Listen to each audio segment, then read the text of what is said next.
Hello, welcome to Tips on Teens. This is Kent Toussaint, licensed marriage and family therapist, coming to you live on Facebook to answer your parenting questions every Wednesday at noon. Here is today's question. I have a 10-year-old that still talks like a baby and makes weird noises. She only does it at home and it's driving me crazy. I know she can stop if she wanted to because she doesn't do this at school. She really needs to stop. It's so annoying. How can I make her talk normal all the time? Love this question. In fact, it's funny, I have two clients, families, who are dealing with the exact same situation. And I've dealt with many families who've dealt with this situation. And it comes down to this. First, I want to acknowledge that you're frustrated and you're irritated, and parents are people too, and you have feelings, and I get that.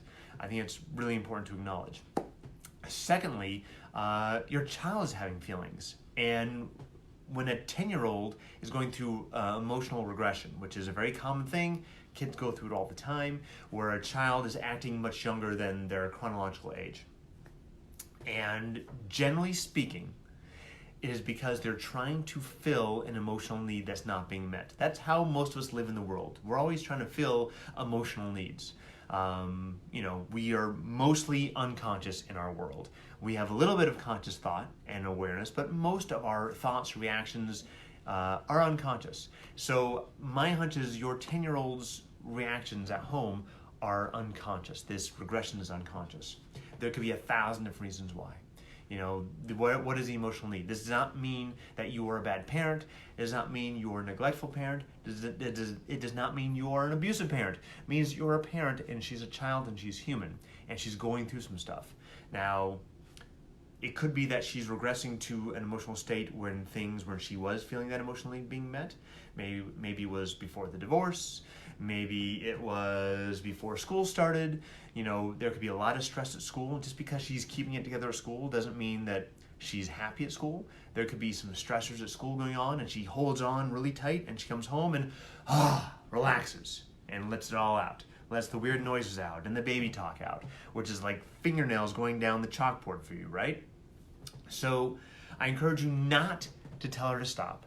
I encourage you not to shame her. I think that is going to prolong the situation.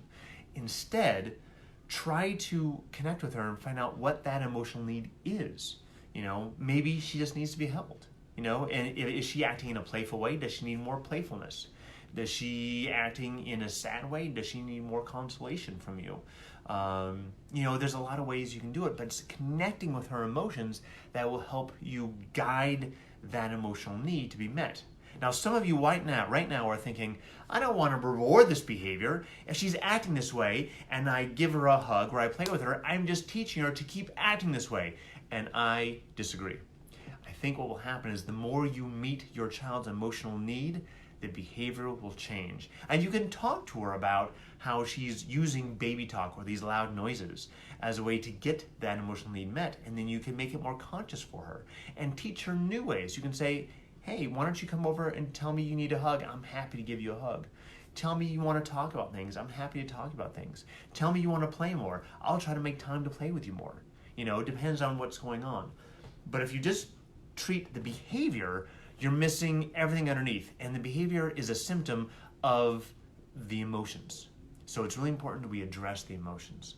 Trying to think if there's anything else I wanted to say about this. There probably was, but it's slipping my mind.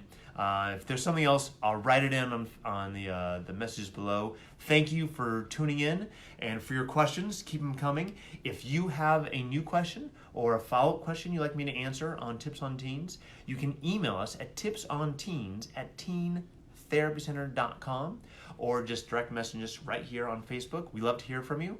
Thanks again, and I'll see you next Wednesday, 12 o'clock. Bye-bye.